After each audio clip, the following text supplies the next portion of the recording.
Escúchame, antes nombrabas el 5G y veo que estuvo trending topic varios días, eso. ¿Me podés contar Shh, que cuál a es YouTube el... no le gusta a YouTube que ¿A digas eso. YouTube no le gusta eso? ¿Y No. cómo le Se decimos? ¿Lo utiliza borramos? mucho. No, le decimos cinco gatos. Cinco gatos Algunos le locos. dicen. Sí, algunos le dicen cinco Gates. Por Mm, Bill Gates, porque por también Bill. está dentro de todo. Bueno, y cada uno proponemos ahí caja de comentarios, añádanle la palabra que quieran. Mirá lo que tuvimos que llegar, que no se puede nombrar cosas porque el algoritmo lo detecta y te puede censurar el video. O el bicho Es 19. como el bicho 19. No, Orwell se quedó cortísimo en 1984, a lo que estamos atravesando en este momento. Pues sabés que yo Cortísimo se quedó. descubrí, cuando hice un especial sobre Orwell, descubrí una cantidad de datos que me parecen hermosos. ¿Viste el libro de él que se llama Rebelión en la Granja? Sí, Es re bueno. una parodia del comunismo y una burla a Sí, Stalin, porque exacto. Orwell era trotskista. De hecho, luchó contra Franco en la Guerra Civil Española, todo, estuvo en el frente de batalla, casi se muere, le pegaron un tiro en el cuello, tuvo que No, volver. ese dato no lo sabía. No lo No, sabía ese dato, increíble. mira. Y después laburó porque fue policía en Birmania para los ingleses, y después la mamá era de Birmania y él lo asignaron allá, y después estuvo laburando en la Segunda Guerra en el frente de batalla en el Oriente como locutor de la BBC. Mirá. Y el tipo Bueno, laburaba. eso sí sabía. No, el locutor de la BBC sí, esa Bueno, parte pero sí. lo de Rebelión en la Granja, en el año 45 hacen la película, la adaptación animada. Una película. Sí, con los chanchitos, los cerdos, Lo, los banqueros. lo financia la CIA. Esto. Y bueno, pero a Stalin, o mejor dicho, perdón, a Karl Marx lo financian los Rothschild. Y es lo mismo que comentabas vos al principio de que las empresas productoras de combustible, que le dicen fósil, mostramos un hueso de dinosaurio, son las que financian las supuestas tecnologías para traer un mundo más limpio y renovable y menos costoso. Es lo mismo. Es el bipartidismo controlado. El que controla a la izquierda controla al de la derecha, el que controla también al del centro. Es la única manera de vencer y establecer. Es problema, reacción, solución. Bueno, está la cita famosa de Rockefeller en sus memorias elogiando a Mao, diciendo que el proceso comunista, el propio Rockefeller, que si no es el símbolo máximo del capitalismo.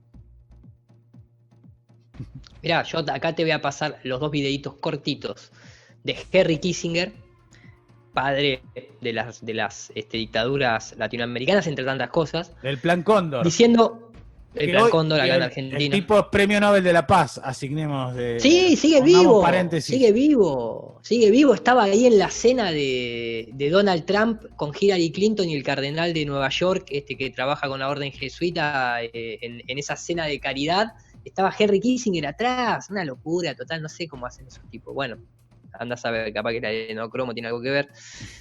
O algunas terapias oxidativas, algunas cositas, de las que no nos dan a nosotros, seguro. George Soros y Henry Kissinger por la cara diciendo, miren, China tiene que convertirse en el factor central de por primera vez poder establecer un orden mundial basado en el globalismo. Lo dice Henry Kissinger en el 2014 y lo dice después George Soros. Y oh casualidad, esta falsa peleita entre Estados Unidos, China, no, vos tiraste el virus, no, el virus lo tiraste vos, no, porque hay, uy, no, porque la OMS. Y esa no es la pelea de ahora, el viejo globalismo. ¿Estás ahí? Uy, se cortó. ¿Se cortó? Espérate que sabía decirlo de vuelta. Se ve fresco. Sí, dale de vuelta. No, te decía que si esa no es la vieja pelea, no, perdón, si esa no es la pelea actual sobre el viejo globalismo, que es el resultante de cuando cayó el muro de Berlín. Cuando crearon el globo empieza, maestro. Por algo se llama globalismo. Si el globalismo es esta cuestión de conectar al mundo en términos de transacciones, en términos de información, el globalismo empieza en 1492, en la época que está justamente la orden jesuita, Galileo, Galilei, Copérnico, Kepler, que también hace la invasión jesuita a América, y ahí se empieza a conectar comercialmente. también lo hacían ya trayectos de India, trayectos arábicos, etcétera, etcétera. Perdóname que me haya... No, me gusta la idea de que la globalización empezó en 1942, me parece un título hermoso. Y ahí aparece el primer globo terráqueo. Es verdad, Aparece en se primer fabrica globo ahí, terráqueo. en ese momento, en Europa. Exacto.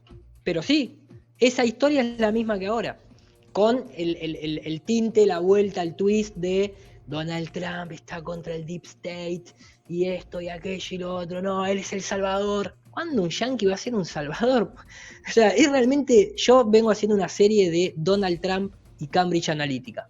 La gente se olvida que Donald Trump llega al poder porque Cambridge Analytica, conocida como SCL primeramente, era un contratista militar que utilizaba guerras psicológicas en Afganistán para hacer que determinado target de jóvenes no se unieran a Al Qaeda, imprimiendo folletos falsos, toda una cuestión psicológica llevada a este plano de la militarización. Y fomentando que, por ejemplo, que no sé, como fomentaban la anarquía, entonces un grupo de gente decidió no votar, y entonces en la proporción de gente que quedó votando hizo que ganaran los enemigos del que ellos habían contratado. Claro, eso fue en Trinidad y Tobago.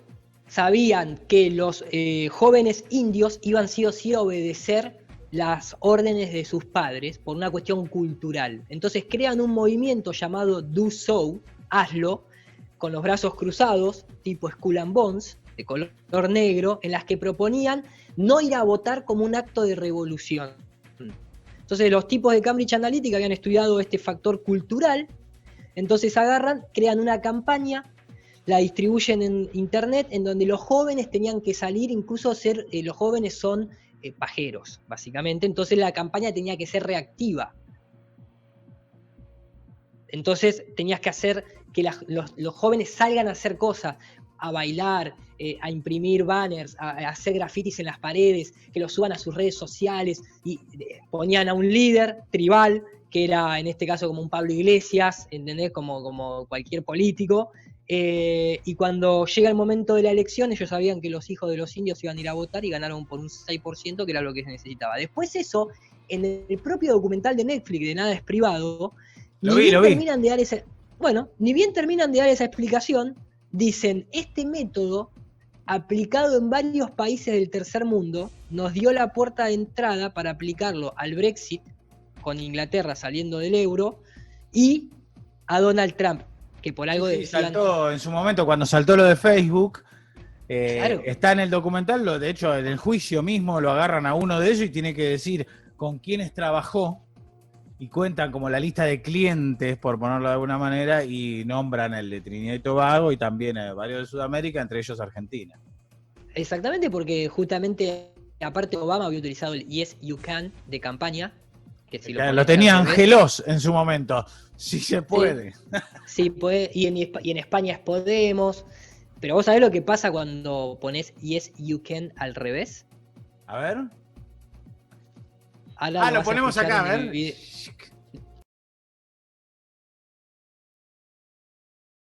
Yes, we can. Yes, we can. Yes, we can. Yes, we can. Thank you, say. Thank you, say. Thank you, say. Thank you, say. Bueno, lo que dice, lo vas a escuchar, es I love you, Satan. Literalmente. Thank you, say. Thank you, say. Thank you, say. Thank you, say. Hay satanismo, ¿no? Atrás de todo esto. La orden jesuita, macho. ¿Los jesuitas son satánicos? Sí, son todos no satánicos, porque satanismo viene de la palabra satisfacer. Pero de Aleister Crowley, de toda esa gente, ¿no? Viene de Lucifer, viene del ángel caído. De los ángeles caídos. Por eso ves mucho en la música el rayo. El rayo de Lady Gaga, el rayo de Bowie, el rayo de Flash Gordon, Flash mismo, es la simbología luciferina del ángel caído, ángel eléctrico de Gustavo Cerati, o Draco con las alas negras haciendo Y Ciudad de la perdóname, ¿vos Furia. crees que, por ejemplo, lo de Ángel Caído, de esto que nombrás de Cerati, ¿vos crees que él era Ángel consciente de esto o se le potencian las ideas así y se le permite que eso circule porque son mensajes validados ante el sistema? Mira, varias cosas. Gustavo Cerati, hay un blog muy bueno que se llama Un Espacio Singular, que habla del Códice Cerati. Y Cerati fue iniciado en la Kabbalah, incluso lo decía su amigo que actualmente sigue vivo, Leo García. La forma de vestirse de Gustavo Cerati, las letras de canciones y demás. Yo creo que, y yo hablo mucho en mi canal de Gustavo Cerati, muestro muchas cosas. Yo creo que Gustavo Cerati, lo que sí le pasó, sobre todo en el último disco, en el que él quiere volver a lo natural, alejarse de lo artificial y hace fuerza natural. Ahí deja claro varios mensajes, incluso yo tengo partecita de una entrevista en donde habla de la Tierra plana. Él era muy seguidor de los mayas, tenía otra concepción cosmológica, no tenía la concepción, tal vez por haberse iniciado y hacer uso del fuego, la gran Apolo que le quito el fuego a los dioses y lo uso para mí. Entonces, cuando vos seguís la historia de Gustavo Cerati en términos Soda Stereo, y tal vez primeros discos de solista, tienen bastantes mensajes, pero en fuerza natural creo que revienta todo. Y por algo dice en la canción Zona de Promesas, quiero ser mi dueño otra vez, aunque el río sangre y calle, pero sé bucear en silencio, una cosa así, porque él ya no se sentía dueño, es como Charly García. Fíjate el videoclip de Charly García de la canción que dice no soy yo, alguien forma parte de mí, y hace todos los signos de los cuernitos. Eso es muy conocido en el MK Ultra. Gustavo Cerati tenía frases como, por ejemplo, cosas del estilo, este tiempo llegó para ahogar a la bestia. Y vos decís que Charly y Cerati fueron alumnos, ¿cómo se dice? ¿Fueron víctimas del MK Ultra? No, iniciados. El Flaco Spinetta en una entrevista que sigue estando online en el fondo del patio de su casa, dice que mañana es mejor, exactamente, dice que el que controla la industria musical es el que tiene la pirámide con el ojo.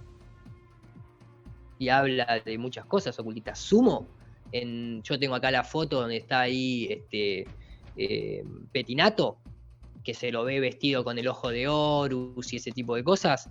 En la época de Sumo está en un pizarrón, está ahí la pirámide con el ojo, dibujada en el pizarrón. Uno de los participantes de Sumo hoy en día, que no me acuerdo el nombre, aparece todo vestido de blanco y negro, con pirámides, que ahora después te lo voy a pasar.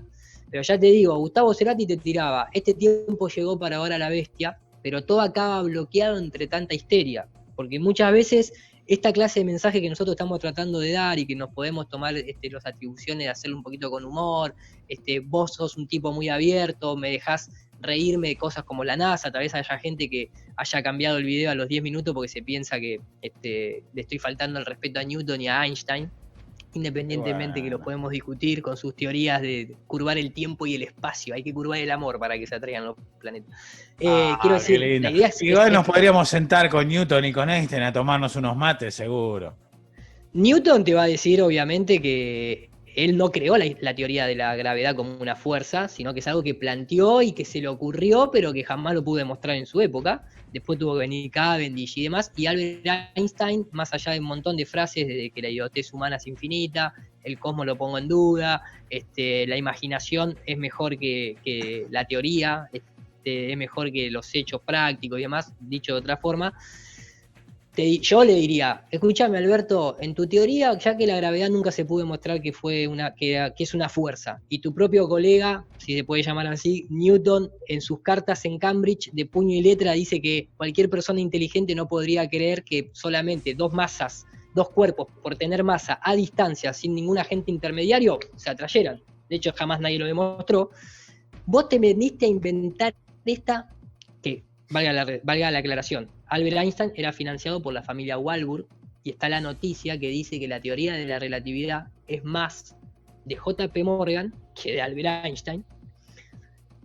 Contame, Alberto, vos decís que hay que imaginarse que un campo gravitacional es como un campo electromagnético, pero que la masa de un cuerpo curva el tiempo y el espacio, y por eso los objetos, es como te sentás en el sillón de tu casa, el control remoto se cae de tu Es la culo. idea, básicamente. Está buenísima, está buenísima la explicación.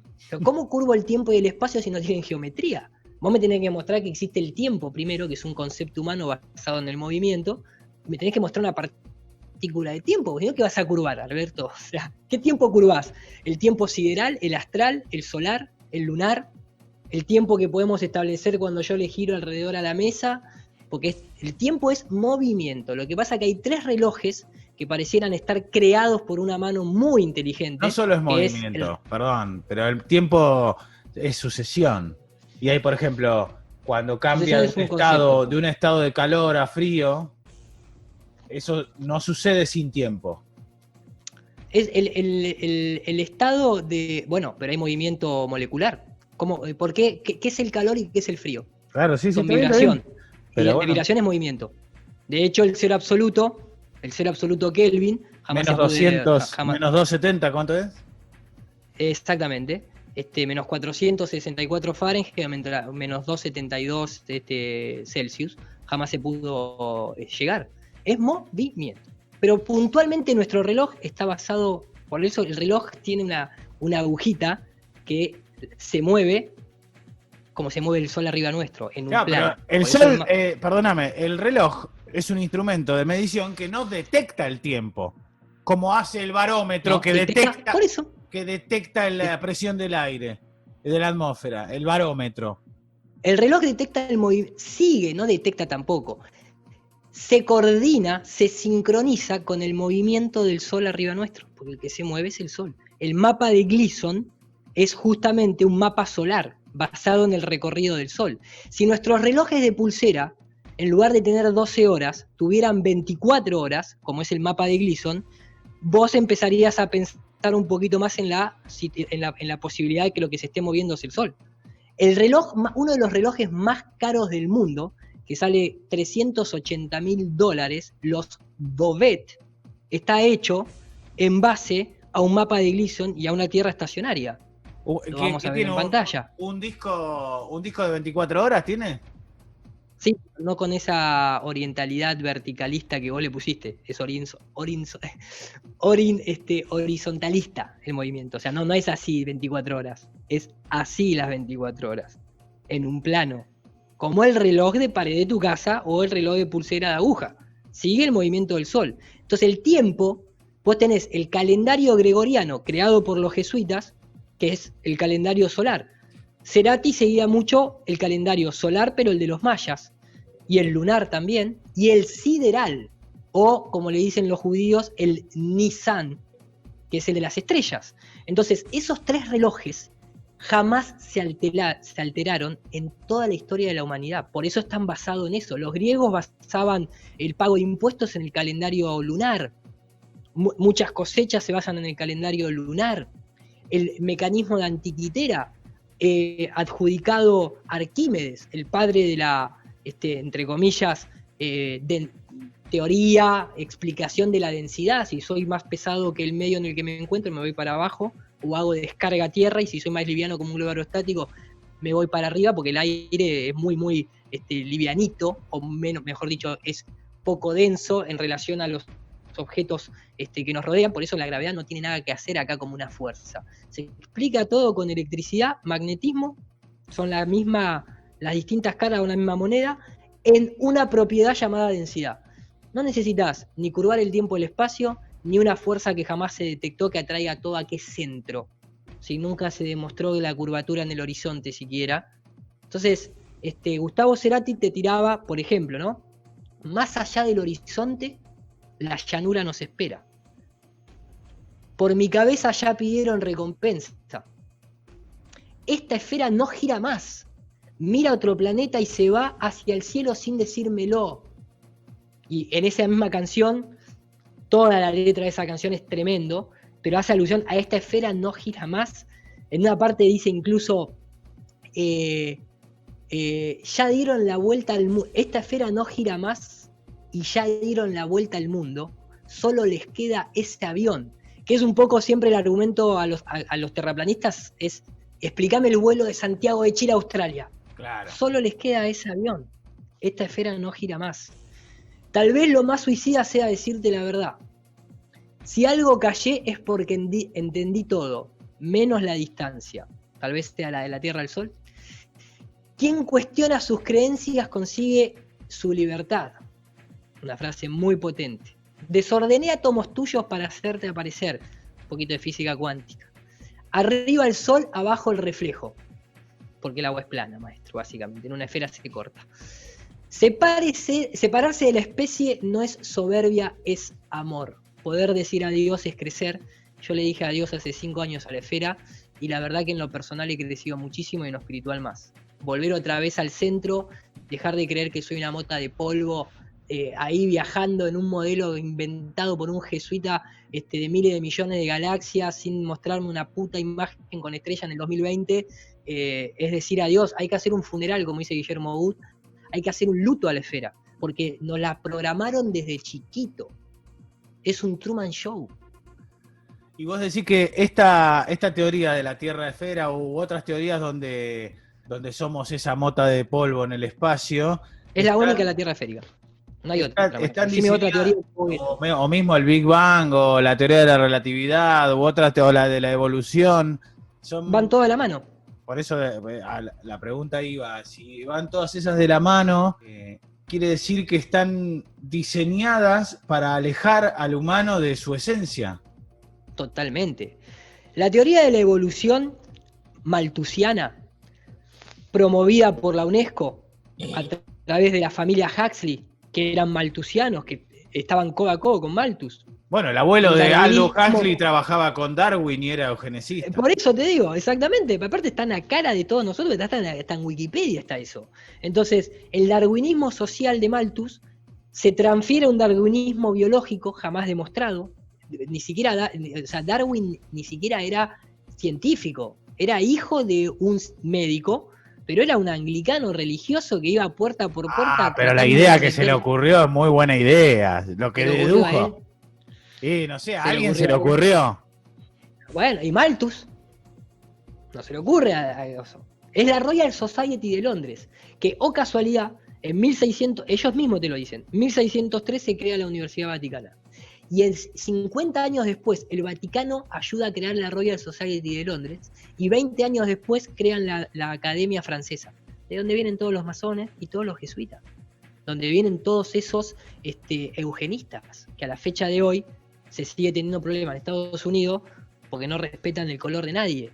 Bueno, las piedras guía de Georgia que nombrabas antes, el primero de los mandatos es mantener a la población debajo de un cierto número. De 500 millones de habitantes. Pero el tercero es guiar sabiamente la reproducción humana. Cuando la gente se horroriza... Claro. Cuando la gente se horroriza cuando uno habla de las investigaciones a nivel genoma que se hacían en los nazis, en la época nazi, esa cuestión de que Mengele, por ejemplo, se obsesionaba con tratar de hacer de que siempre puedan salir mellizos para poder crear un ejército más rápido, ¿no? Todo ese tipo de cosas. Bueno, en un mundo feliz los crían así, sacan de un par de genes, sacan una cantidad, optimizan la producción genética. Optimizan, el modelo de Ford. El Fordismo, bueno, Ford es el único occidental citado por Hitler en Mi Lucha. Sí, exactamente, pero ¿sabés quién escribió Mi Lucha vos? ¿No lo escribió él en la cárcel? Mi amigo, yo te voy a decir, te voy a dejar la duda, acá yo no soy el dueño de la verdad, pero te voy a dejar la duda. Pero quiero cerrar este concepto, el Fordismo genético, de alguna manera, la gente se horroriza y se critica como crímenes de guerra y deshumanidad el tema de la manipulación genética de Hitler. Pero cuando vos ahora vas y tenés inseminación in vitro, ¿qué te pensás? Subrogación de vientres. Exactamente, cuando vos tenés la suficiente plata para decirle al laboratorio, quiero que mi hijo tenga ojos colores azules, ¿qué te pensás que de dónde viene esa inteligencia y ese conocimiento? Entonces, ¿dónde? O sea, imagínate lo estúpido que nos tienen.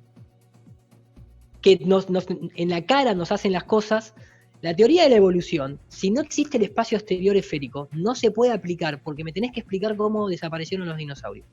¿Por qué se inventan los dinosaurios? Porque Darwin tiene que justificar algo que jamás se evidenció científicamente, que es que una especie evolucione a otra, no que se adapte, sino que un dinosaurio se transforme en una gallina, en un pajarito.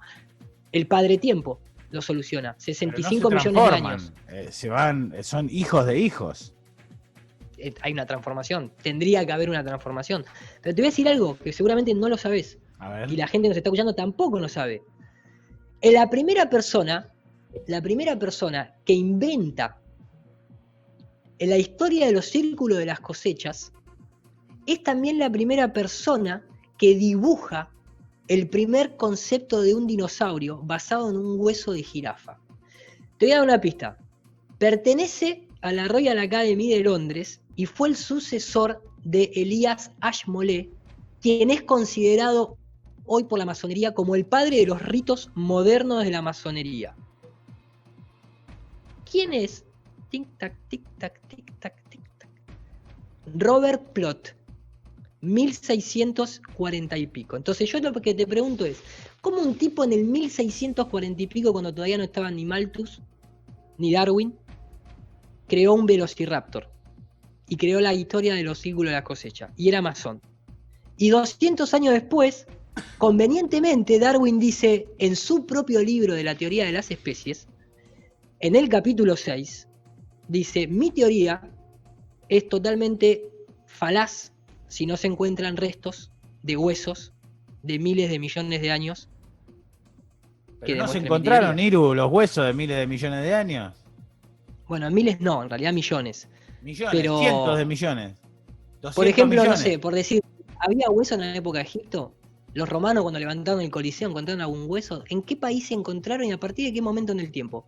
Justo que después que lo plantea Darwin, en países que son masones, como es Argentina, como es Estados Unidos, como es Inglaterra. Ahora no lo traigas ahora, porque ahora hay hasta 4 fábricas en el mundo, una china, 2 en Estados Unidos y una europea, que podés, te paso la página web, y podés encargarle el diseño. Un esqueleto de dinosaurio. Sí, de hecho acá en La Plata yo tengo el Museo de Ciencias Naturales, en el que pago una entrada para ver un modelo que ellos mismos me dicen que está en plástico porque los huesos originales se pueden descomponer a pesar de que estuvieron mucho tiempo, millones de años guardados en piedra, y los tienen guardados en bóvedas con características de criogenia en algunos casos, otros casos sin oxígeno, bla, bla, bla, bla. Eso me sorprendió. Entonces, una vez que yo creía que los huesos que mostraban en los museos eran efectivamente originales, sacados de la tierra, pero no, son réplicas o queda, a veces está un hueso encuentran y arman el resto hipotéticamente. Sí, pero ni siquiera. Y muchos que no salen en las noticias, después dicen las noticias. En realidad el hueso encontrado pertenecía a un chancho, a un mono, a un... Ah, pero existe, no falta. Los gliptodontes había, yo he visto cáscara, ¿cómo se llama? El método del ¿Cuánto podés detectar con el carbono 14 con veracidad y certeza la datación de antigüedad de ese polímero, me sale? No, la oxidación del carbono 14, a través de la radioactividad. No sé, 5.000 años. 5.000 años. Nada más. Entonces, ¿cómo me puede decir que tiene 65 millones?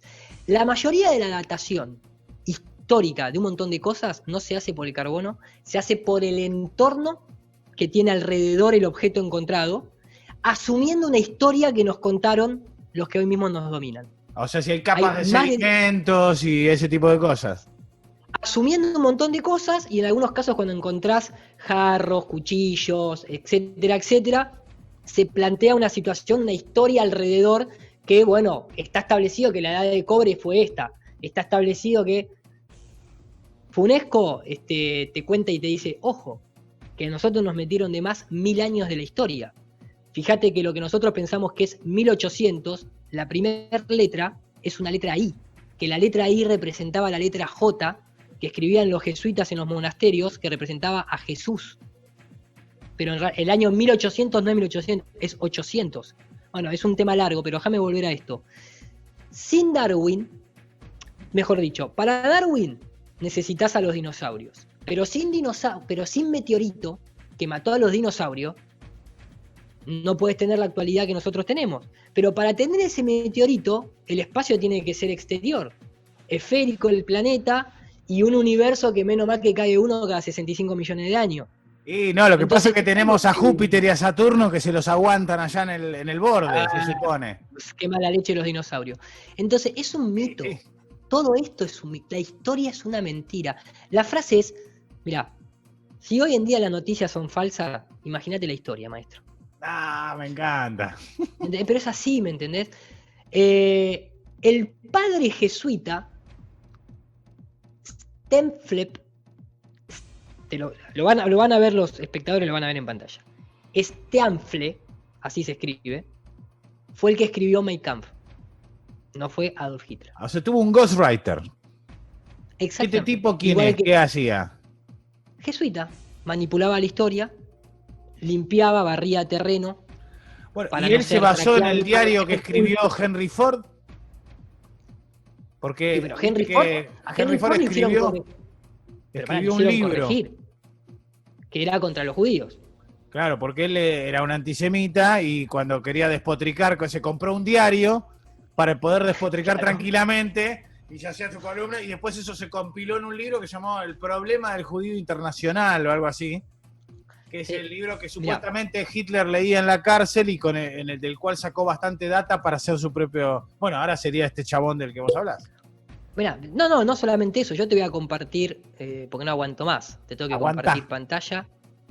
¿Podés? ¿O que te tengo que autorizar? Sí.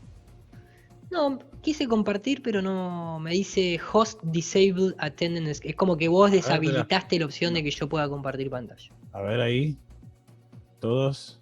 Ahí va. ¿Pudiste? Sí. El tipo que yo te digo puntualmente es ni más ni menos que este que está acá. Que si lo buscas está ahí, figura. Se llama Padre Steenflep. Escribió Mein Kampf.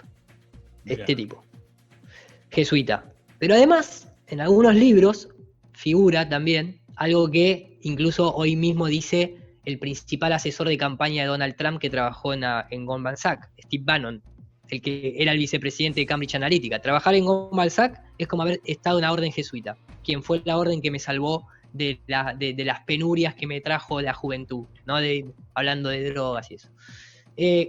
El propio Adolf Hitler decía, he aprendido sobre todo a partir de la compañía de Jesús.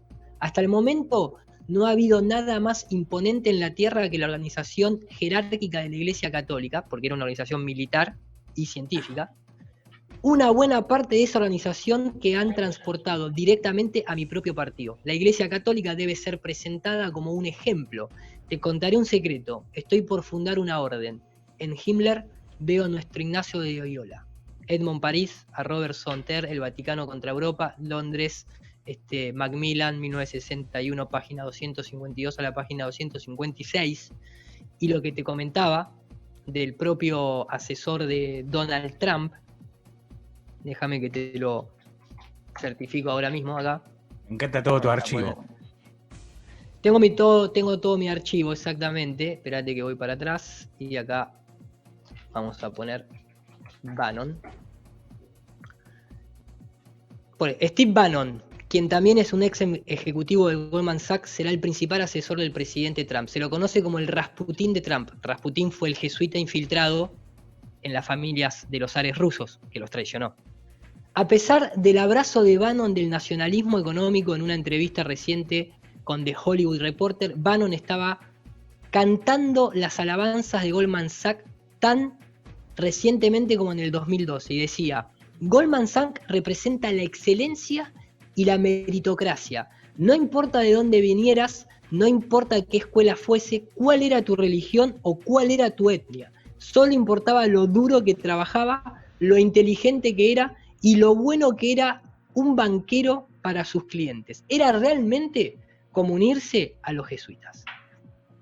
Mirá. El mundo está controlado por la orden de la Compañía de Jesús, que antes no se escribía con J, se escribía con G. Esa misma G que tiene la escuadra y el compás de la masonería, que muchos dicen que es de Gadú, el gran arquitecto del universo, pero la masonería es una rama protectora de la orden jesuita.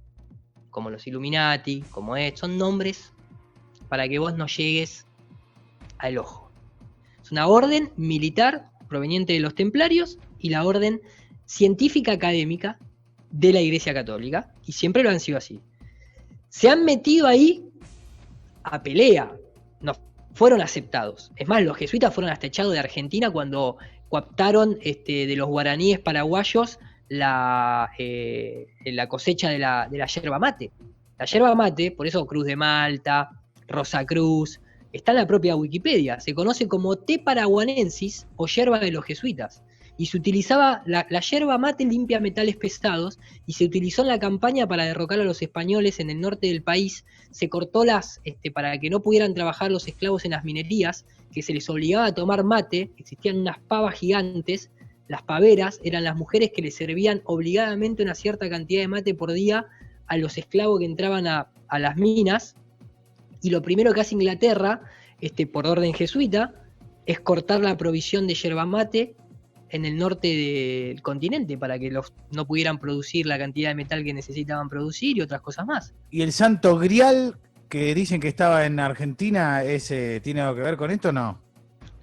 No lo sé, lo que te No puedo sabemos. decir es que los jesuitas también figuran en el documental ese de Todo sobre el asado que está en Netflix, en una discusión de quién había inventado el asado, y aparecía un yanqui diciendo: el asado se come desde el 1700 y pico en Texas, los cowboys, y salta uno y le dice: no, discúlpame, el asado lo inventaron los jesuitas, en 1600 y pico el asado con cuero. Argentina, o mejor dicho Latinoamérica, echó a los jesuitas, los echaron durante 150 años, y los tuvieron que hacer volver porque eran los únicos que sabían cómo manufacturar un montón de productos que no sabían los propios terratenientes. ¿Y que también no Entonces, eran los que habían enseñado a leer a mucha gente o no? A todo, maestro, las universidades eran de ellos. Ignacio de Loyola, te lo dice hasta un contemporáneo de Donald Trump, Steve Bannon. Entonces, a lo que voy con esto es, la orden jesuita, por lo menos en cuestiones de jerarquía, es la que está arriba de todo por lejos. Que tenga poderes, que haya discusiones internas, seguramente, pero no creo que haya nadie que los supere en este momento. Ellos se muestran. ¿Cuántos son a cara... los del directorio, por ejemplo, los de la elite del ojo? Si vos entrás ahora en un sitio, hay un montón de compañías de Jesús, está hasta la compañía cristiana gay. Pero me refiero, ¿esto lo deciden un grupo de 100 personas, de 1000 personas o de 10.000 personas? No te puedo decir, podría seguir las investigaciones de Jorge Guerra, el español acá en YouTube, que la tiene muy atada con todo esto. Lo que te puedo decir es, existió siempre el Papa Negro, que era el comandante supremo de los jesuitas. El Papa Gris, que tiene que ver con las familias que vienen de la época de la nobleza negra de Venecia, como los Conti, los Farnesi, que son los dueños de los duty free, de los free shops, o de los perfumes tal, o de las compañías Ferrari, o de Fiat, que nadie ni siquiera los asocia, no sabe ni que existen. Pero están ahí, son los mismos de hace 500 años. Y después, internamente en el Vaticano, jamás quisieron que llegara un jesuita al poder, porque el jesuita venía a destruir la iglesia. La iglesia católica como se la conoce, la franciscana, independientemente que para mí es una aberración total, pero al margen de eso era una lucha de mafia interna. Justo se da la casualidad que por primera vez, después de envenenar al padre Juan Pablo I, a los 33 días de haber ascendido, con una masonería fuertemente infiltrada, con una orden jesuita con más poder que nunca, le meten un tiro a Juan Pablo II, o dicen que estuvieron detrás de eso, y ni bien asciende Ratzinger, lo hacen renunciar por primera vez en la historia. Lo hacen renunciar a un papa, a pesar de que no pueden. En este momento hay 2 papas, por eso la película. Mírenla, fíjense la cantidad de veces que nombran a los jesuitas ahí. Y, bueno, pero Bergoglio no es de los jesuitas. Claro, por primera vez se coincide todo. Papa jesuita, Papa blanco jesuita, Papa gris de la nobleza negra de Venecia, Papa negro jesuita. ¿Qué está pasando con la iglesia? Está entrando en una reforma como nunca antes vista. ¿Y qué está pasando justo en el mundo? Se crea esta pandemia bajo el concepto del Blue Beam, del enemigo invisible que va a justificar la unión De de todas todos las los pueblos.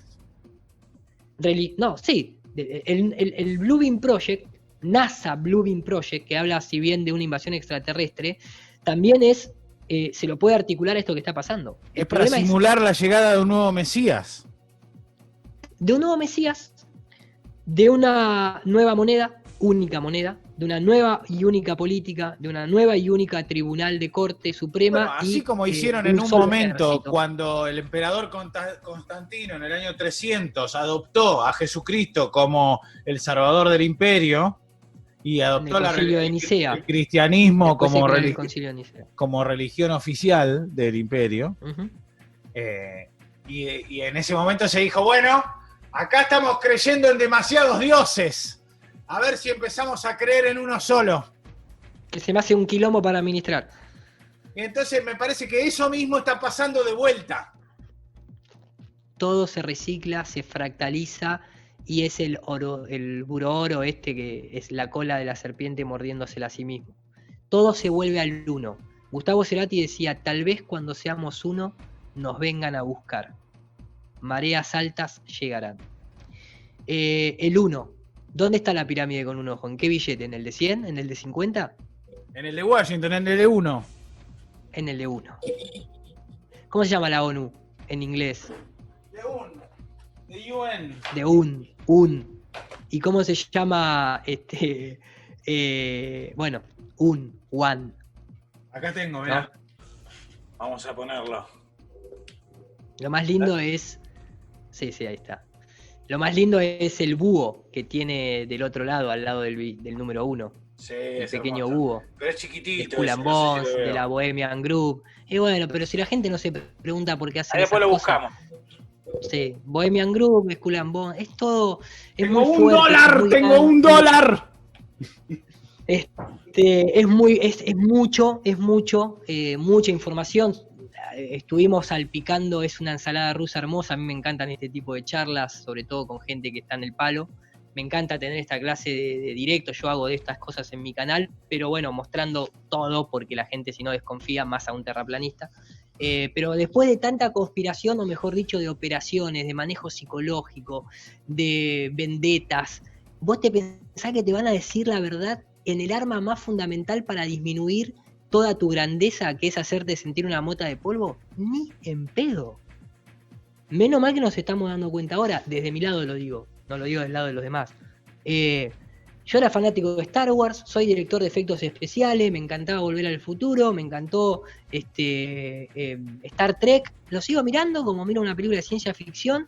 ¿Pero ellos trabajan 15 para minutos. esa elite? Bueno, los directores y productores de Hollywood, Steve Bannon es productor de Hollywood. Hollywood significa bosque sagrado, es el bosque de los jesuitas, de los druidas.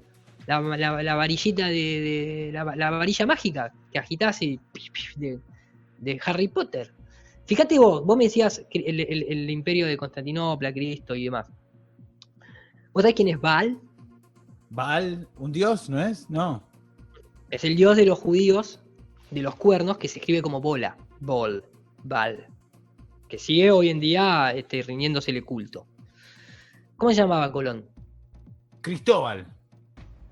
Cristo, Baal. Qué lindo. Todo lo intervinieron. Cristo viene de Krishna. Y Krishna es una propiedad divina. Los hindúes tienen mucha metamorfosis a nivel figurativas, porque en realidad es propiedades de un solo Dios, que es increado, que es el éter, ahí. Como es Krishnamurti. Esta cuestión de enviar amor, de tu cuerpo es una antena, vos te lo tenés que sintonizar y manifestás. Vos cuando pedís un deseo, ¿qué haces? Cerrás los ojos y te vas a tu sol negro, que es el sol de los jesuitas. Pero no es que sea malo, ni bueno ni malo, es que un pensamiento que luego se transforma en materia no tiene coordenada, no tiene eje de coordenada. Yo a vos te abro la cabeza, no está la mujer desnuda que te hizo tener una erección. El pensamiento no tiene eje de coordenada ni tiene coordenada en el espacio. Es en un plano que nosotros solamente podemos acceder con determinadas iniciaciones. Que como hoy en una día sopa.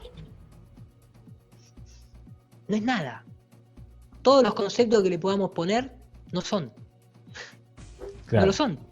¿entendés? Lamentablemente hay que acostumbrarse a eso. Es como cuando Pero soñás, que soñás de una manera, pero después cuando lo construís, cuando lo relatás, ahí le vas poniendo, lo vas solidificando el pensamiento. Bueno, se podría hablar así. Hay 4 tipos de sueño. Tenés el sueño intelectual, ese que terminás estirando la pata porque no podés conectarte para salir del cuerpo. Después tenés el emocional, que es la mayoría de las veces nosotros soñamos emocionalmente, donde un árbol representa a la figura del padre y en el sueño se te cae el árbol porque vos te estás pensando en tu viejo que tenés que seguir la herencia familiar de la empresa.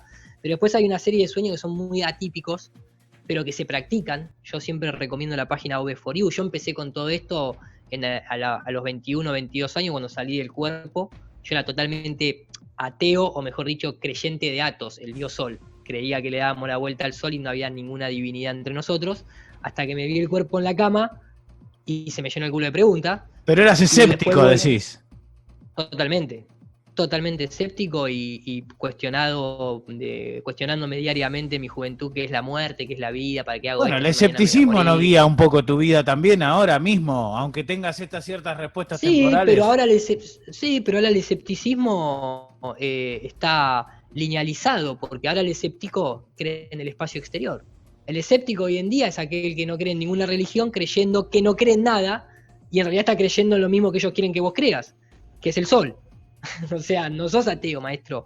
La palabra ateo, o mejor dicho, Athos, es el dios sol, en una cultura griega. ¿Viene de Athos o viene de sin dios ateo? Y está primero Athos antes que Teo de la Iglesia Católica. El mundo no comenzó, el año 0 no es en la época de Jesús, maestro. Y no, porque además si se supone que Jesús nació el 24 de diciembre, quiere decir que, y el año cambia el 1 de enero, quiere decir que Jesús nació 7 días antes de Cristo. Claro, por ejemplo, y además tenemos 10 meses, pero, o sea, el mes 10 lo llamamos 12, diciembre. Bueno, pero eso porque por julio y agosto. Y bueno, ¿quién te maneja el tiempo? Y en ese momento fue Julio César, que dijo, no, pero si Augusto tiene este mes, yo también quiero tener un mes de 31 días. El calendario actual, que cada 4 años tenés que meter uno bisiesto para que te cierren los números. Sí. ¿A quién le pertenece la creación esa? A los jesuitas. A los jesuitas. Vamos a poner el extracto de Grace Tyson diciendo: peino el paisaje y encuentro un jesuita. Quiero mandarle un gran saludo a los jesuitas, que a veces se los retratas de una manera negativa, pero que son el brazo científico de la Iglesia Católica y creadores no solamente del calendario, sino de la unidad astronómica. ¿Por qué se dice que de la Tierra al Sol hay 150 millones de kilómetros? ¿Quién salió a medirlo? Si el tiempo y el espacio se estiran encima, porque se curvan. ¿Quién midió la distancia de la Tierra al Sol? Porque fue Maximilian Schell, el jesuita que sus propios colegas criticaron porque tardó un año en entregar los números para que cerrasen y lo acusaron de fraude. La unidad astronómica, que equivale a 150 millones de kilómetros aproximadamente, porque depende si está en el perihelio o en el afelio, está creado por la orden jesuita. Cuando vos hoy decís, esa estrella está a 350 millones de años luz, está basado en esa unidad que tuvieron que inventarse porque no tenían medición en el espacio. No había manera de medir el espacio porque vos desde acá, desde Tierra, cuando ves al Sol, lo medís en arcos. O sea, en el tiempo que tarda y el arco angular que abarca en tu horizonte, punto. No tenés manera de saber cuánto mide el Sol. Vamos a la física, yo te hago preguntas para que sea interesante, ¿no? Pero yo te hago preguntas conociendo la respuesta, pero utilizando la ciencia oficial. El cuentito, el mito, es que la luz viaja. La realidad, físicamente hablando, técnicamente hablando, es que hay una propagación de la luz. No hay un viaje de la luz. ¿Bien? La palabra propagar tiene implícito que tiene que haber un medio. Si yo tiro una piedra en el agua, la onda que emite el golpe de la piedra en el agua no viaja. Se propaga en un medio, en este caso el agua. ¿Bien? La luz no viaja, se propaga. Si se propaga la luz, ¿en qué medio se propaga. La gran discusión de los científicos del iluminismo, cuando aparece Hertz, Ampère, Maxwell, cuando se crea la teoría electromagnética que se lleva puesta a la newtoniana. La newtoniana es muy buena y funciona mecanicistamente hablando para interacción de cuerpos, leyes de movimiento, etcétera, etcétera, etcétera. Pero la luz no la explica a nadie. A la fecha de hoy, la luz tiene un problema de género, porque depende de lo que querés contar, es una partícula o es una onda. Ni siquiera pueden encontrar un fucking fotón. Asumen que podrían ser bolitas.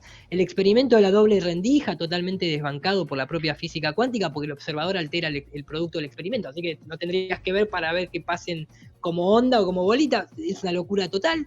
Entonces, el punto es, la luz no viaja en el vacío, porque primero que todo el vacío no existe. El vacío cuántico tampoco existe. Los propios físicos cuánticos actuales, que vamos a poner el video, no saben lo que es el espacio. Dicen, ¿y el espacio? O sea, esa cosa negra que ves en el cielo, ¿qué es? Y son campos fluctuantes. Sí, son ángeles agitando las alas. O sea, ¿qué es el espacio negro?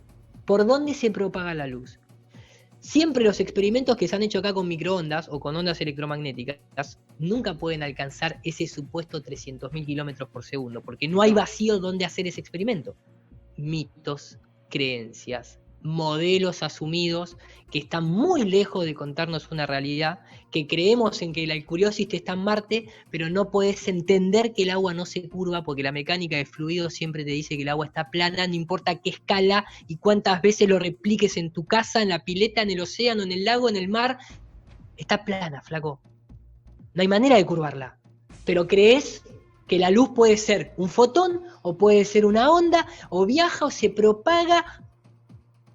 Perdimos el sentido lógico y mirá, antes la gente levantaba la cabeza así al cielo, y ¿sabés lo que pensaba? En divinidad, en una meta divina, en una cosa de creación, en una cosa de sentirse importante. Ahora vos levantás la cabeza y ves vacío. Y somos la única raza que hace eso. Somos la única raza que duerme para arriba, mirando para arriba, acostado para arriba. No te lo digo por el gatito que mueve. No. Contemplamos las estrellas, contemplamos el cosmos, que significa orden. Cosmos es orden. La masonería, ¿qué hace? Del caos el orden. Entonces, nos dicen que allá afuera hay caos, pero nosotros vemos orden. La luna, el sol, las estrellas hacen siempre lo mismo. Hace miles de años las pirámides están orientadas con las mismas estrellas y estamos supuestamente en un mundo de Big Bang, viajando a miles de kilómetros por hora, con todo yendo para acá y para allá. Y vemos siempre lo mismo. Vemos orden y nos quieren hacer creer que hay caos. Nos negaron nuestros sentidos. Bueno, pero hasta en el caos más loco, como en el ruido blanco, se verifica un orden. Ah, bueno, pero ahí entramos en la teoría del caos, si es comprobable o no, si son modelos predecibles o no, hasta qué punto podés predecir en un tiempo X. Paco Vinagre, con el que tengo el placer de participar hoy en día en directos, es un físico teórico, además es psicólogo, matemático, programador, y el flaco tiene unas charlas. Hay una charla especial que se llama ¿Es lo mismo la nada que el vacío? Y te muestra a lo largo de la historia cómo el propio Einstein, para explicar la teoría general de la relatividad, tuvo que asumir que el éter no existía, pero para explicar la especial tuvo que asumir que existía. O sea, ¿qué quedamos? ¿Entendés? O sea, ¿existe o no existe el éter? Palabra prohibida. Hoy, ¿cómo se llama el éter? El bosón de Higgs. Si nosotros agitamos muy, muy rápido campos, podemos traer materia de la nada por una billonésima de segundo y te la podemos detectar. Y se me ríen los huevos, boludo. La orden jesuita trajo el modelo heliocéntrico y la orden cabalística trajo la física cuántica. Lamentablemente nosotros vivimos en un mundo con densidad, siempre el sorete es más pesado que el aire y te cae a vos. Sí, así nos vienen haciendo. Bueno, te decía, en el CERN, que es donde se hacen esos experimentos de los que hablabas y te referías antes, en la puerta hay una estatua. Cernunos, ¿sí? Shiva. Bueno, ¿me contás algo de eso para...? ¿O no? No se puede. Sí, no, hice así porque me estaba anticipando porque me hiciste entrar en calor. Mirá, yo estuve varias veces en Suiza. saqué el turno para ir a hacer el tour turístico al CERN. Muy impresionante el puente de Saint-Gothard, hablando de Ginebra, hablando de Suiza, empachadísimo de simbología luciferina. Los suizos son los templarios. El Banco de Pagos Internacionales, Suiza, que es intocable. Nosotros somos país neutral. ¿Sabés la poronga que tenés que tener para vos decir, soy país neutral y acá va a correr la OMS, la UNESCO, el Banco de Pagos Internacionales, las reservas de oro, las criptomonedas, las armas, las espadas, yo soy la guardia del Vaticano, y cuántas cosas más que no sabemos, en un mundo globalizado, como a vos te gusta decir? ¿Quién tenés que ser? Son 9 millones, 10 millones de habitantes Suiza. O sea, la mayoría son esclavos igual que nosotros, pero viven en la cueva del lobo, entonces viven bien. ¿Y el resto cómo haces para sostener eso? Porque aparte, ellos son ¿qué? País pacífico, que no tienen... ¿Cuántos portaaviones tiene Suiza? Si ni siquiera tiene salida al mar. Entonces a lo que voy es, ¿qué hay ahí, loco? Bueno, el CERN, este anillo, que une tres países, está por Francia, por Suiza y no sé si es por Italia, no me acuerdo del tercer país, disculpen esa falencia. Ahí encontraron la partícula de tiempo, porque ellos hacen ellos hacen esta colisión de hadrones, el colisionador de hadrones. Es como hablar de la película Adventure, o sea, entre Narnia, el Señor de los Anillos y el CERN prácticamente estamos hablando casi de lo mismo, salvo por otras investigaciones que se hacen con nanopartículas, materiales, sí, hay toda una parte, la NASA también, la NASA fabrica software para traqueo aéreo, manejo de aeropuertos, la almohada de la NASA, inventó cosas que sirven, decís. con memoria, pantallas, donde realmente se trabaja. La parte del acceso al espacio son el 0,000000005% del mundo, son nada más 540 astronautas que son de origen militar y en muchos casos masónicos, y guardan secreto. Y el cuarto de control de la NASA, hay 80 personas trabajando que nunca van a ir al espacio. Bueno, Neil Armstrong no dio nunca un reportaje a nadie después de volver a... Solo estuvo en un par de conferencias de prensa juntos, así con mucha gente, pero nunca dio un reportaje a cámara. Nunca nadie le dice nada. Escúchame. Entonces el punto es, cuando te dicen, es mucha la conspiración para mantenerla secreta. No, ya secreta no es porque la estamos hablando por todos lados. Pero además, es información compartimentada. Uno de los principales modus operandi de que ¿vos sabés lo que está haciendo tu jefe ahora? No, te enterás, si te enterás después que te echó, que ya hacía 8 meses que estaba planeando echarte porque hizo todos los papeles y todos los arreglos con los abogados para no pagarte indemnización. O sea, entonces tratemos de hacer eso escalar, ¿no? Y además, ¿cómo hacer para esconder un elefante y le ponen varios elefantes alrededor? Claro, ni más ni menos, maestro. El que fabricaba la tuerca del Apolo no sabía lo que estaba haciendo el que hacía el asiento. Pero ninguno de esos viajó al espacio. Los que viajaron al espacio eran masones. Tengo acá los números de placas, te los paso. Y eran militares. Y seguían órdenes y los militares no mienten, guardan secreto. Punto. Entonces no hay que hacerse mucha... Claro, para poder acceder a ser el primer hombre que pisó la luna o uno de los pocos que llegaron a esa proeza, ¿no? Para poder figurar en la historia, ¿no? Con tu nombre tenés que firmar algunos papeles o tenés que decirle que sí a algunas personas. Me parece que sí, maestro. Me parece que sí. Hoy en día, imagínate que los dueños de la fórmula de Coca-Cola dicen, o las familias reales ni siquiera viajan junto en aviones. O sea, hay unos protocolos que, si apenas te los enterás por ver alguna serie de Netflix, bueno, llévalo a la enésima potencia. Entonces, acá en el CERN, yo tenía ganas de ir, pero no me consiguieron la fecha mientras que estaba allá en Suiza, para preguntarles, escúchame, ¿encontraron una partícula de tiempo para curvarlo? Porque ustedes dicen que chocan electrones, protones y salen muones, gravitones, quarks y el spin negativo y el spin positivo. Pero eso es un gráfico en computadora que es un modelo que interpreta algo que sucede a través de una onda electromagnética que jamás pudieron materializar nada. por más que vos me digas que es tan chiquitita porque es 10 a la menos 1.300 millones. Está bien, bárbaro. ¿Qué beneficio le trajo al mundo? Ahí se colgó, ¿estás ahí? ¿Se cortó? Perdón. No, ahí Sí, estás, sí. se quedó medio frisado. Digo, ¿Qué beneficio le trajo al mundo, decías? sí, digo, ¿qué beneficio le trajo al mundo encontrar un quarks, un spin del muón? Bueno, yo no te sabría decir, pero la verdad que me encanta que me lo digas, así que... Mira, no, nada. Es como decir, ¿qué beneficio? Bueno, a ver, ¿qué beneficio le trajo el espacio a la carrera del espacio exterior? La gente dice, pero por el espacio tenemos, ¿qué? ¿La computadora? No, eso es militar. ¿El teléfono? No, por la industria militar.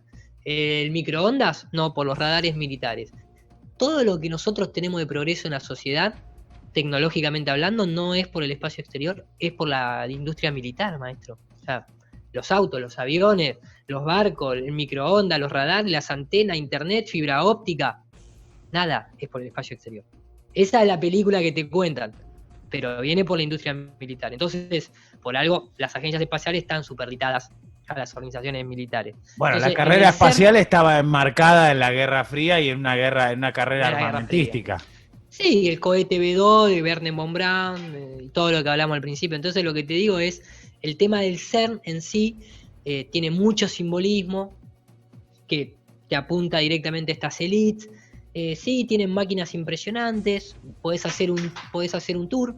El punto es, el gravitón no lo han encontrado nunca. Este muchacho amigo del físico teórico José Edelstein, que estuvo con Fantino, que le remarca al Fantino lo insignificante que somos, así directamente, lo vamos a ver en pantalla.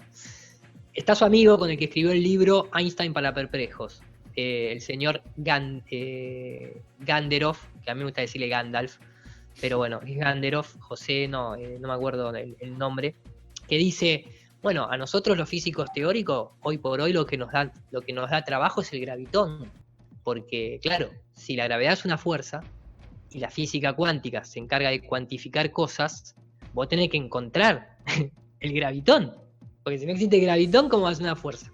Entonces, el punto es, bueno, si encontrás el gravitón, me tenés que encontrar entonces algo que me voy a inventar ahora, el temprón, que es la partícula de tiempo, y también el espacitrón, porque me tenés que encontrar también la partícula de espacio. Sí, pero por ahí no hay partículas y el espacio y el tiempo son conceptos.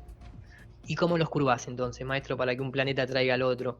Algo que tampoco se vio, nunca se vio un planeta traer a otro, o sea, siempre están en la misma órbita, están en el mismo lugar. Tardan millones de años, como los huesos de los dinosaurios, y así te mantienen con la zanahoria, no acá, la zanahoria está... Y que agarra la ruta de Kepler y da toda la vuelta. Se va y rompe órbita, rompe elipse y se va. Entonces, el tema es, yo en la conferencia que estuve en Inglaterra en el 2018, en abril, que está online, tuvimos un debate, al cierre de esa conferencia, tuvimos un debate con 3 astrofísicos, que habían elegido había uno que trabajaba con datos provenientes del Hubble, había otro que había recién terminado la carrera y había uno que era el que había organizado de participar, que estaba cerrando su tesis, y en la tribuna, en las sillas de la conferencia, estaba el profesor que estaba evaluando la postura de cómo defender el modelo heliocéntrico contra el modelo terraplanista. Te repito, está online, las 2 horas del debate. No es que pasaron vergüenza, se quedaron sin argumentos muy rápido para explicar cómo funciona un giroscopio en el caso de un avión que sale de América Latina, de Argentina, y llega invertido al otro lado en Estados Unidos, cosas que tenía que ver con el CERN, el interferómetro de la detección de ondas gravitacionales, que es como el interferómetro de Michelson-Morley, que tienen que inventar las ecuaciones de transformación de Lorentz para decir que en realidad cuando la Tierra se mueve el aparato se estira. Bueno, toda una sarta de cosas se quedaron muy rápido sin argumentos. Pero yo le hice una pregunta que fue, ¿a qué escala me podés demostrar que el agua se curva? Lo cual dijo, no hay escala, esa escala planetaria. Le digo, no, eso es una falacia de petición de principio. No puede ser que a grandes distancias, como en el océano, no se vea la curvatura de la Tierra, o del agua en este caso, y de golpe a escala planetaria, o sea, con el ojo nivel Dios, veo mi mundo desde afuera, ahí no, eso, así no funciona la ciencia. Y la otra que le dije, vos sos físico teórico, le digo, y estuvimos hablando del CERN, hablamos de ondas gravitacionales, de tiempo y espacio, le digo, todos conocemos lo que es un imán, ¿o no? Sí, bueno, un imán Yo tengo acá un imán, acá tengo otro, lo repelo, lo atraigo o lo equilibro. Puedo ver cómo funciona eso. Sí. ¿Alguien alguna vez demostró una partícula encargado de ese campo? Porque la gravedad, sabemos que los gravitones no fueron detectados. Pero ahí se creer en supone que son nosotros- iones los que se organizan adentro del material metálico. Pero vos te escuchás lo que estás diciendo. Si Yo te te digo estoy que son dando la ángeles. respuesta oficial. Si yo te cuento y yo te digo, son ángeles, son enanos muy, muy chiquititos que se organizan para generar eso. Vos me vas a decir que mostrame los enanos.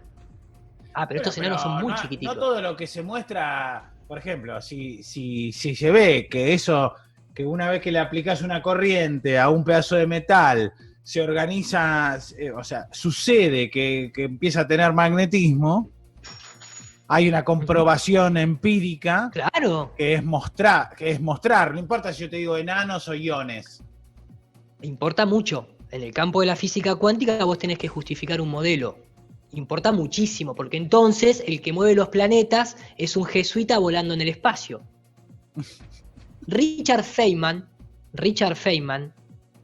padre del estudio de los imanes, falleció en la década de los 70. Hiper conocido, un tipo académico de la hostia, el que dice, ¿cómo funciona el método científico? El método científico se establece una premisa, se empiezan a plantear hipótesis, se empieza a repetir el método y tiene que dar siempre el mismo resultado. No importa quién fabrique la fórmula o quién plantee el problema, no importa cuán importante es esa persona ni qué tan linda es la ecuación. Dadas Si las no mismas coincide- condiciones, debería dar el mismo resultado. Si no coincide con la naturaleza, la hipótesis está mal. La teoría es inválida. No importa quién la plantee. Si yo no puedo curvar el agua, no puedo curvar el agua. Por más que yo te haga todas las ecuaciones matemáticas que quieras y sea el poronga más grande de los premios Nobel, la naturaleza me está diciendo lo contrario.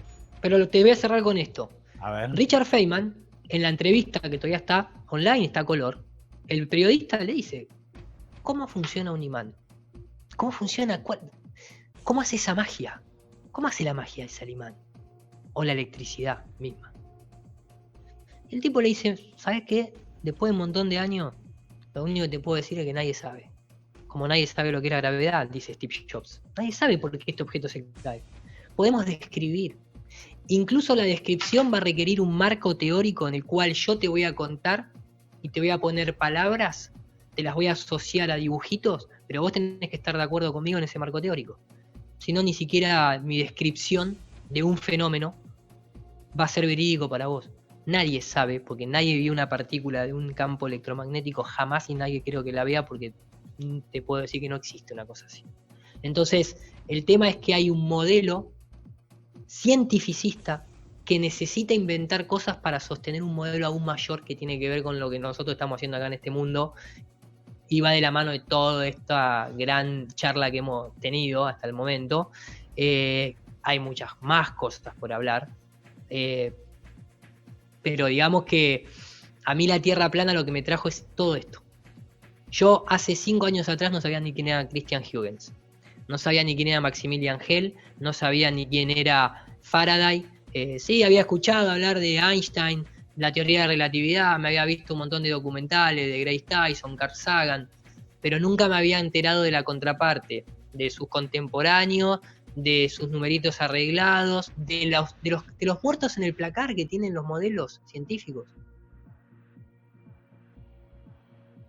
Simplemente eso. Y eso me conectó con cosas también de la historia y bueno, un bagaje como el que vos tenés también en cuanto a cuestionar esa pirámide con el ojo que se sigue imprimiendo todos los días de la misma manera en el billete del 1. O sea, la realidad social es el motivo ulterior de todas estas teorías científicas.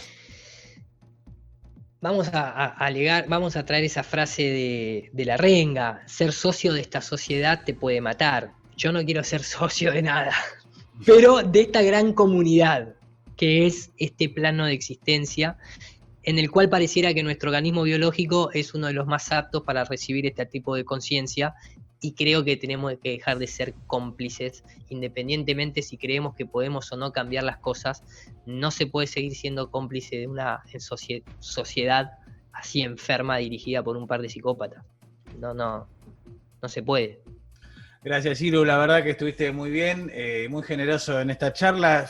Ya pasaron las 2 horas de charla, así que estuvimos y nos quedan miles de cosas por hablar. ¿Puedo Vos cerrar tenés con- plata, ¿eh? Vos tenés ¿Eh? plata porque vos tenés plata porque pagás el Zoom para que no se corte cada 40 minutos. No, la verdad que cuando es de a 2 no se corta. Ah, mira, no sabía. Entonces, bueno. Cuando es de a 2, pero creo que es por la pandemia nada más, ¿eh? Ah, ok. Ah, nos dan. ¡Uy, qué lindos que son! ¿Ves que son buenos al final? ¿Eh? Vamos a volver a insertarnos la matriz. Tomate la pastillita azul, maestro. Y porque hay historias que si no son verdad merecerían serlo. Merecían ser. Como para vos considerás la Tierra plana. Buenísimo. Bueno, Iru, te agradezco muchísimo esta noche de conspirunoia, sería. Me gustó el nombre. Yo te iba a decir que yo dejé de ser un conspiranoico y pasé a ser ¿cómo te iba a decir yo? Un operanoico.